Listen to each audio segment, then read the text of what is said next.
Hello and welcome back to my GGBO build for 2022. This is how far we've gotten with the build. As you can see, it's come on quite a long way since the last video I put up. That's been a couple of months ago, a few months ago in fact I think. This is how far we've gotten. We've gotten the fabric top on there and it's been sanded down. I've routed for the pickups. You'll notice that there's a route for a second pickup. This was originally supposed to be a single pickup guitar because I had one single pickup from John Birch, which was a Cobra pickup. But my good friend Stuart Murray, he managed to find another John Birch pickup on eBay and told me about it immediately and said, you should totally buy this. It will go very well with the original pickup, with the original Fang Cobra pickup that you have. And so I did. And this is it here. It's a P90 John Birch pickup. I have no idea when it was made, whether it was around the same time as the humbucker that I have here. But I think it will go along with it very, very well. I've put it in the neck position, which I think will suit it very well, and left the humbucker for the bridge position. I've also managed to build a neck. I think it's come out quite well. I think it's probably the best maple neck that I've built. Maple I find very hard to work with for a neck. It's much harder to work with than mahogany or something like that. But I'm quite happy with it, except for one part here at the edge, which left a bit of a gap when I was gluing up. I didn't notice it at the time, and I don't think it's a gap because I've tried gluing it down. It is just wasn't a very good fit. So I filled it with some filler. It doesn't look all that great. So I'm still not decided what I'm going to do with that yet. I may try and work on it a little bit more. I may get a scratch plate which will cover it. We'll see. If you've got any suggestions for how I could possibly hide that a bit better, you can let me know. So let's have a look and see how we got to this point in the build. I didn't manage to film everything or every part of it. Sometimes it was just too much hassle to set up the camera, or I was in the middle of doing something, or I just wanted to get it finished quite quickly.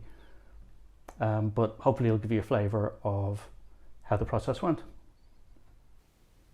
This is me just doing the route for the truss rod on the neck, just using my trim router and the Crimson Guitars template. I didn't have to use the template really. It's a lot easier to do just with the trim router rather than getting out the big router, taking it out of my router table. And there's the carbon fiber rods I put in as well, just because the neck is figured. I just thought it might need some extra strength.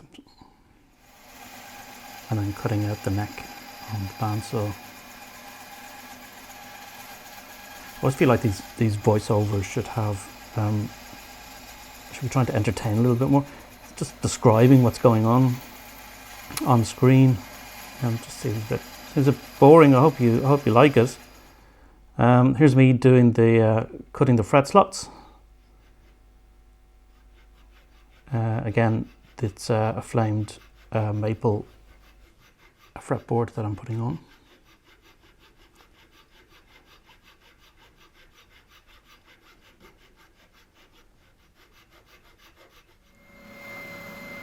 And now I'm just sanding the headstock.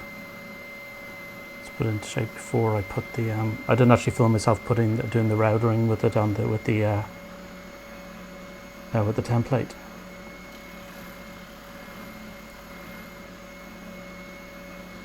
again, I would advise anybody, if you're starting out making guitars, not that I'm a huge expert, but I think the bobbin sander is probably the first thing you should get.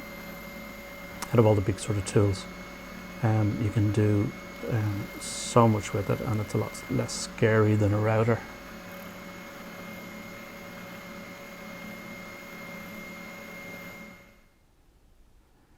And now I'm just drilling some holes, just taking out just some of the wood before I use the router, using the drill press for the pickup routes, pickup cavities. I always like just swiping away the dust like that with my finger for some reason. That's a little tick that I have.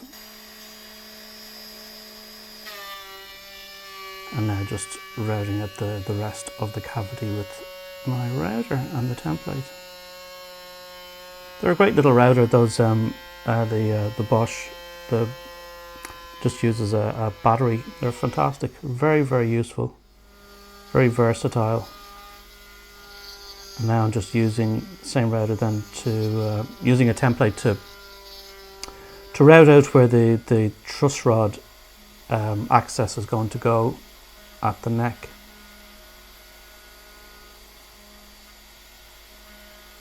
I figured that's just an easier way of doing it than actually just drilling a hole. It looks a lot neater, I think. And then just drilling a hole through from the truss rod, and then putting the truss rod in.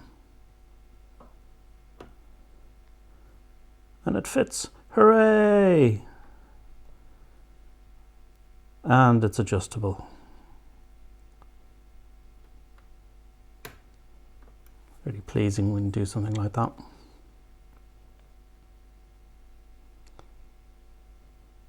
Now I'm just putting the fretboard on, so I'm just drilling some guide holes where I can put some toothpicks so that I can position the fretboard back where I want it when I glue it up. So just putting some masking tape or some blue tape over the truss rod to protect it from the glue. You don't want glue getting in there and messing it up. And then just putting in those guide toothpicks, guide pins. I just use toothpicks.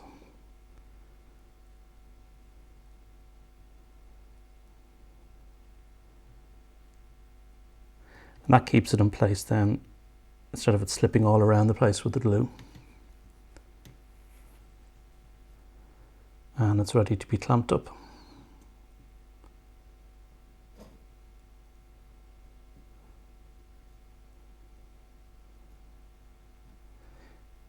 I must get some smaller clamps. I have to use all my clamps for this, and they just look, some of them are not really well suited for it, so it looks like a bit of a mess. And then just cutting off the excess of the fretboard from the neck.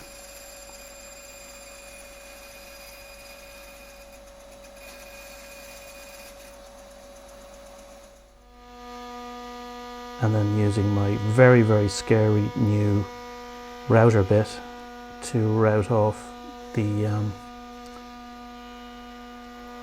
excess of the fretboard against the neck. I used this router bit for a lot of other things and I just didn't film it. The reason I didn't film it is because I didn't want video of me rushing to casualty holding my own fingers. But it worked out fine. I just didn't want to film it at the early days when I was getting used to it. Here's me cutting out the fabric for the fabric top. This is where it gets interesting. And then just using PVA glue, some Tite Bond, to stick the fabric top down. Only filmed doing one side. You don't need to see both sides. Of course I put fabric on both sides of the guitar. And then just positioning it.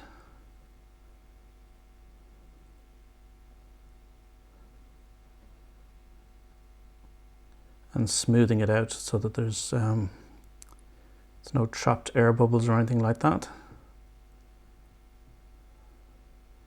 And then I just cut away the excess then with a scalpel. So you can see that the edges are going to be quite rough. There's still going to be some fabric, sort of little fibers of fabric sticking out. It's quite fluffy.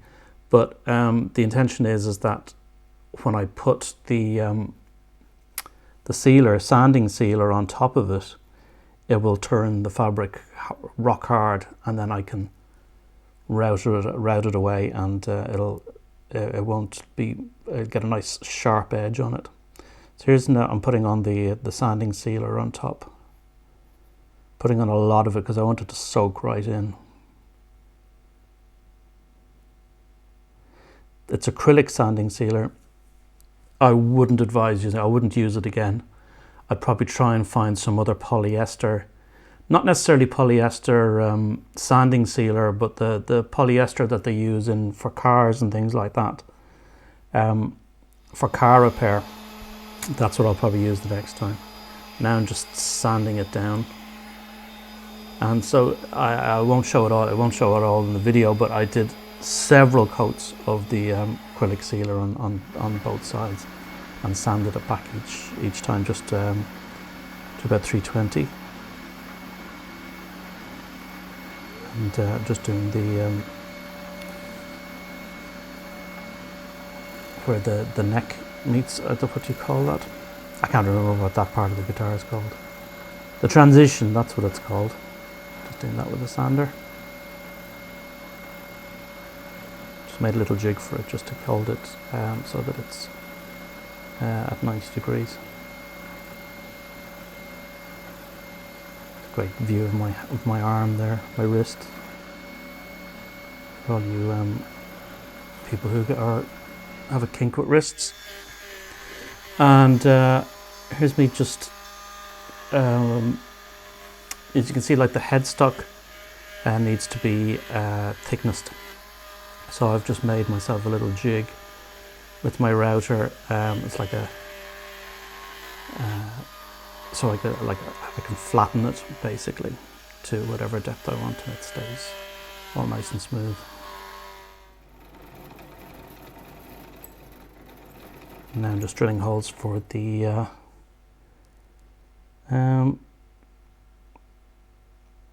dots that go into the fretboard, which is using some walnut dowel that I got a load of different dowels actually of different types of wood species. I got them from a place that sells stuff for model boats and things like that. And then just marking out the holes for where the tuners are going to go in the headstock.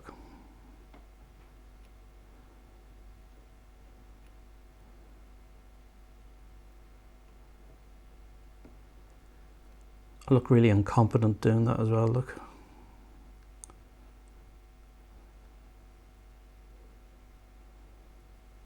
And then just making sure that those holes are marked with an awl. And then drilling the holes for the tuners.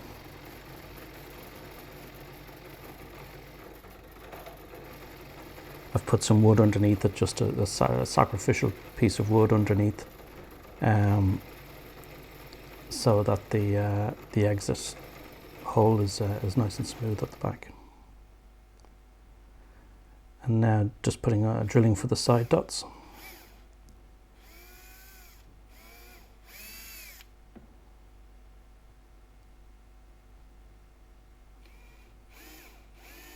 For the side dots, just like with the other dots, I'm using some walnut. This time it's a much thinner piece of walnut dowel.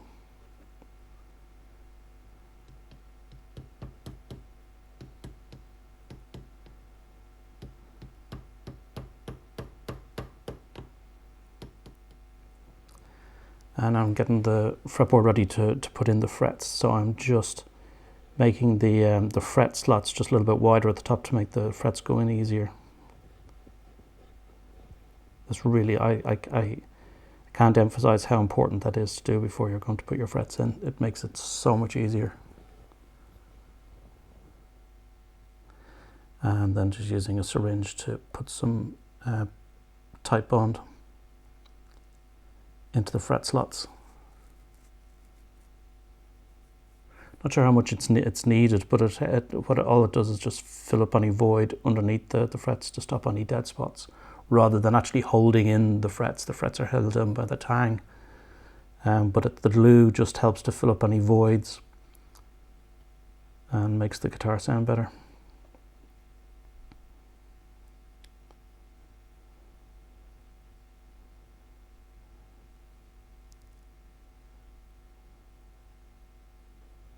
And then I'm using my drill press as a fret press, which you're not supposed to do, but I can't afford a fret press at the moment. It works just as well. Well, it works nearly just as well.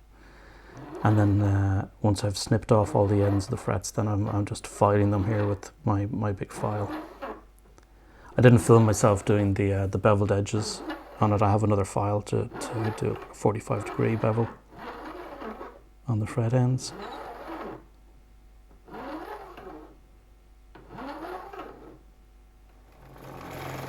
Now I'm just going to hog out some material on the back of the guitar for the control cavity. Just hog out as much of that with my Forstner bit before I use the router.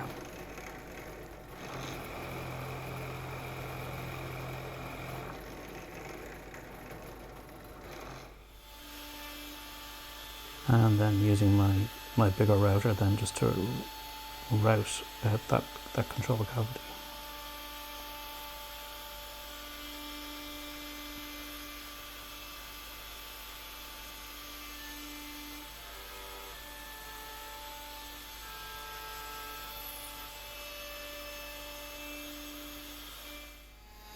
Now I'm just using the trim router with a very tiny router bit that I have, a template router bit, just to do the edges of the control cavity where the control cavity cover is going to sit.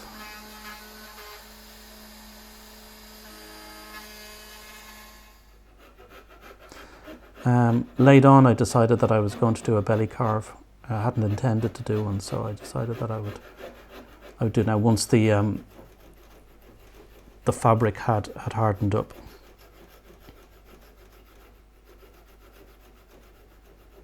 And I'm quite pleased with how that came out.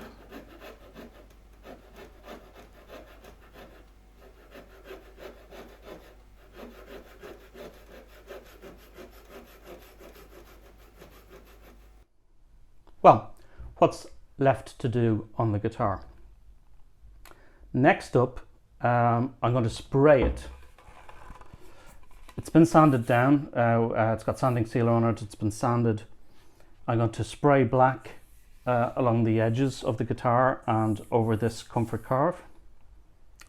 I'm going to try and blend it in with the edges of the fabric top.